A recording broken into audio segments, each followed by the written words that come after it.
James Turner for the untouchable True School Sports. Let's go, baby. Bow! Be careful what you wish for because it can become a reality. Yeah. The untouchable True School Sports Empire, and y'all know the rest. Now listen, man. This is gonna be my actual final thoughts video and prediction on Beterbiev Bivol, and I'm doing it in a special location. You know, I'm in Mexico. I'm at the balloon fiesta, so you guys are gonna see all kinds of hot air balloons. Like they got a pumpkin over there. They got a penguin. I don't know, a penguin over there.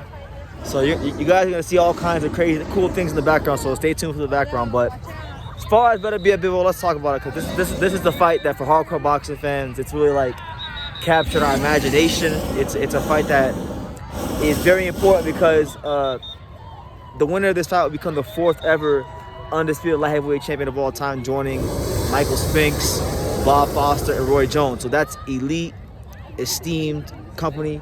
That's all-time great stuff. That's legendary stuff. So let's talk about it. So one thing I wanted to touch on is Eddie Hearn. You know, Eddie Hearn was at the press conference yesterday, and he was winding up Artur Beterbiev. He was basically saying that, you know, Artur Beterbiev is arrogant, he doesn't talk, and that you know, he basically just called him arrogant, and he's trying to get into his head. He's trying to play mind games. And, you know, this isn't the first time Eddie Hearn has done this. When Beterbiev fought Callum Smith,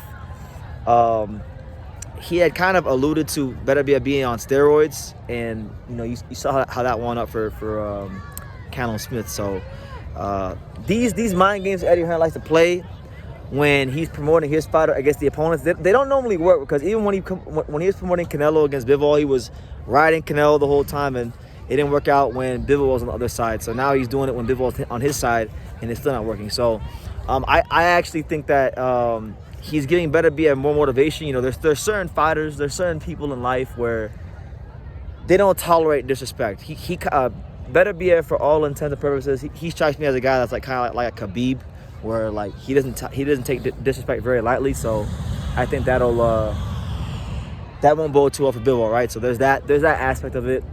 Then you also had the fact that in some of the training clips, like Beterbiev was seen boxing out of the southpaw stance, and you know, Beterbiev, obviously he's not a southpaw, so that's a new wrinkle to his game.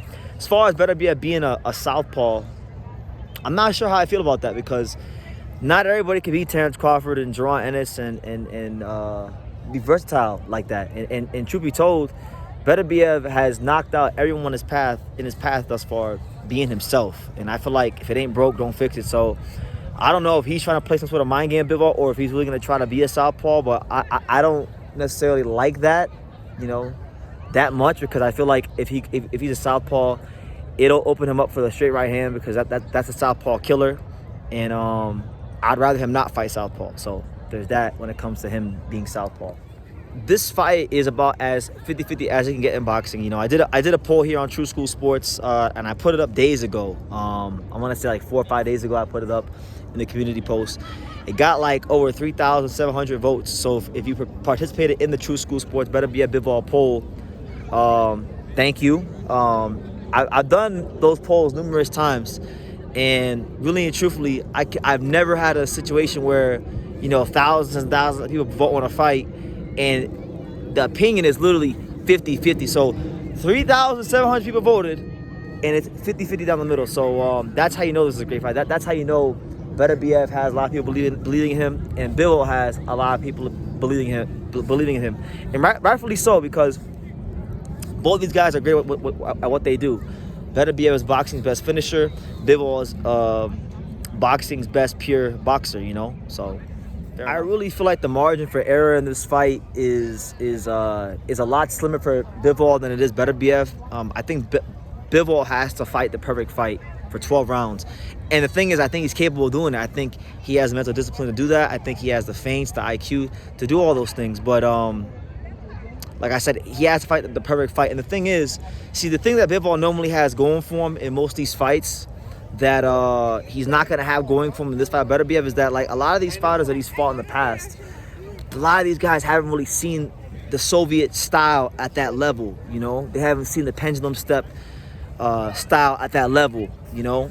Beterbiev has seen this style plenty of times. So unlike, you know, Canelo or you know, any other Bivol opponent you want to name, Beterbiev will have seen this style, and I think the adjustment period for Beterbiev isn't going to be as long as other Bivol opponents. That's actually one of the underrated aspects of this fight that I don't feel that many people are taking into account when they talk about how Bivol is just going to outbox Beterbiev.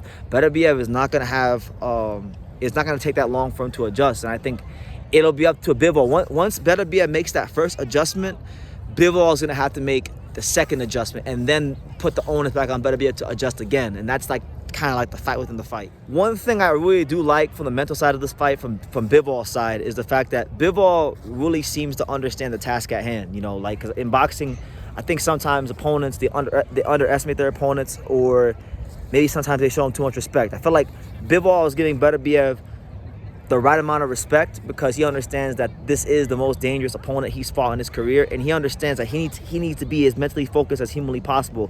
So in knowing this and being aware of this, I believe he will have given the every last fiber of his being to his training and his preparation, and because of that, I think we're going to get the most mentally focused, mentally determined Dmitry Bivol. And really and truthfully, you know, when I was sitting back and I was thinking about this fight and the prospects of Bivol winning this fight, it kind of made me think about the fact that this fight, guys, this fight between Beterbiev and Bivol, it's very possible that this fight could be our generation's Mike Tyson versus Evander Holyfield. And what I mean by that is, you know, Beterbiev is kind of like a Mike Tyson in the sense of not like his fighting style, but more so like the fear that he strikes into opponents, the aura that he carries into that ring. He's like a Mike Tyson in that sense. And Bivol, he represents a Holyfield, a guy that maybe doesn't present that kind of aura or fear, but is in this case, in many people's estimation, the more skilled boxer. So I feel like it could be that. It could be the more meek person, I guess you could say reserved fighter, against the more of the destructive fighter winning. You know, I think there are some similarities to Mike Tyson and Holyfield in this fight, just in terms of like the perception of both guys, you know. So I think it has a chance to be that. Now, Beterbiev is coming off a surgery. I believe it's a knee surgery. Correct me if I'm wrong, but I believe it's a knee surgery. And he is up there in age, but at the same time, as Bivol's wife disclosed to the whole world, I mean, he's got injuries too.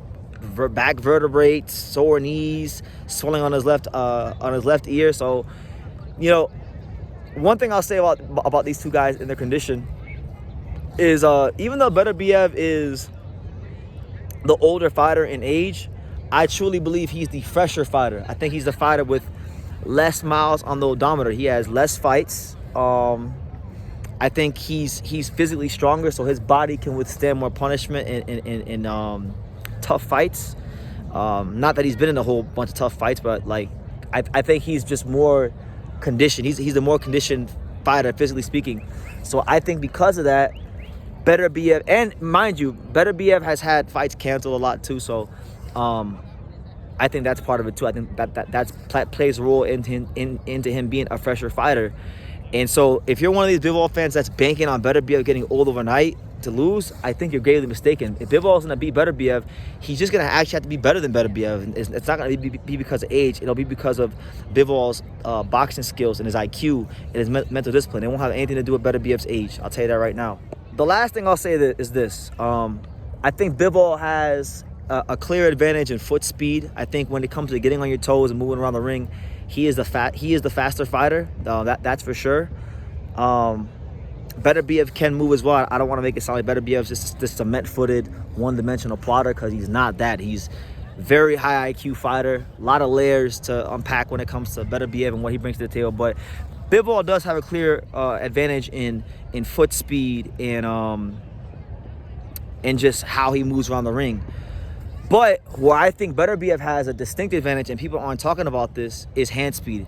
I think when it comes to exchanges and putting your punches together, that's where Beterbiev has an advantage. So in that regard, the fight within the fight is going to be, okay, can Bivol prevent Beterbiev from planting his feet? Because, you know, you don't really associate Beterbiev with hand speed, but Beterbiev is one of these guys where, you know, if you watch these fights against Callum Smith or Anthony Yarde, or just name the fight where, you know, where he knocks a guy out, he gets these guys pinned on the ropes, and before you know it, he's gotten off 4, 5, 6, 7 punches together. You know, he puts his punches together very, very nicely. And I just think, like, look, my prediction is this, and I'm gonna tell you guys like this. Bivol is a very skilled boxer. I don't think Beterbiev will have a long adjustment period in this fight just because he's seen this style so many times. I don't think Bivol will have the firepower to keep him off of Beterbiev. So I think Bivol will probably bank 2 of the first 3 rounds, and somewhere around round 4 is where I think Beterbiev is going to really start to close the gap on him. And I think as the fight goes on, you know, he's going to slowly but surely. Oh, look. The balloon's coming my way right now, so let me get out the way. What I'm saying is, I think. Hold on, let me get out the way from this balloon. Balloon about to get me. But what I'm saying is, I don't think it'll be a long adjustment period, and I think Beterbiev will inevitably close the gap, and he's in a full Bivol. And I'll be honest, I wanted to say the 11th round, but as I'm really talking about this fight more out loud, I don't even think Bivol's gonna get to the 11th round. I think it actually ends a little earlier. So I'm gonna go with Artur Beterbiev, TKO 8. Like I said, I don't think Beterbiev is gonna have a long feeling out process with Bivol. I think by the 3rd or 4th round he will have closed the gap, and that's where Bivol is going to have to show us something a little different. He's going to have to actually fight. He's going to have to actually maybe sit down on his punches. Pendulum stepping and firing the way he's been firing his whole career. I don't think that's going to be quite enough against Beterbiev. Beterbiev has a lot of layers. I think Beterbiev also, too, he's the more offensively creative fighter. You know, Bivol is very regimented, sometimes a bit mechanical in his punch selection. You know it's pretty much like it's a jab, step backwards, hook, pendulum. You know, he's pretty, like, you pretty much know what you're getting with Bivol. And that's not the downplay. That's just what he is as a fighter, and that's why he is the master boxer that he is. But with Beterbiev, you look at the knockdowns and knockouts he's got in his career. You know, sometimes it's the counter straight right hand down the middle. Sometimes it's the counter overhand going backwards. Sometimes it's the left hook. Sometimes it's Beterbiev shifting from one stance to the other and knocking you out with the other hand. You know, I mean, he just has so many ways he can drop you. And like I use the term versatile knockout puncher for like Gervonta Davis, because I say that like Gervonta Davis can knock you out with either hand at any punch. But Beterbiev, I think when you talk about versatile knockout punchers in boxing, he may be the premier knockout puncher in boxing. So I have a lot of respect for Bivol. It will not surprise me if he sharpens up and he beats Beterbiev. But I'm gonna go with my gut. I'm gonna go with what I've seen on film and what I've gathered. And I think Bivol has some success early boxing, but I just don't think you can delay the inevitable. Beterbiev's too smart. Beterbiev's too sharp. Beterbiev's IQ's too high. He's too strong, and Bivol is gonna get hurt, and he's gonna get stopped by the 9th round. So that's my prediction on the record. Beterbiev TKO 9, and it'll be a great fight. Best of luck to both men. Give me your predictions down below. Are you team Bivol? Are you team Beterbiev? What do you agree with? What do you agree with what I say, or what do you disagree with? Let me know all that in the comments down below. Check out all the other Beterbiev Bivol content. Make sure you guys take the time to subscribe. We just hit 82,000 subscribers, so I'm really pleased about that. And I'll leave it at that. And I'll see you guys after the fight. So leave your comments down below. Make sure you guys take the time to subscribe. And like I say in every single one of these videos, you can love me or you can hate me, but I'm just a kid from Dania. So until next time, thank you for watching another video on the untouchable True School Sports Empire. I'm at the Boxing Hall of Fame out here in Canterbury, New York.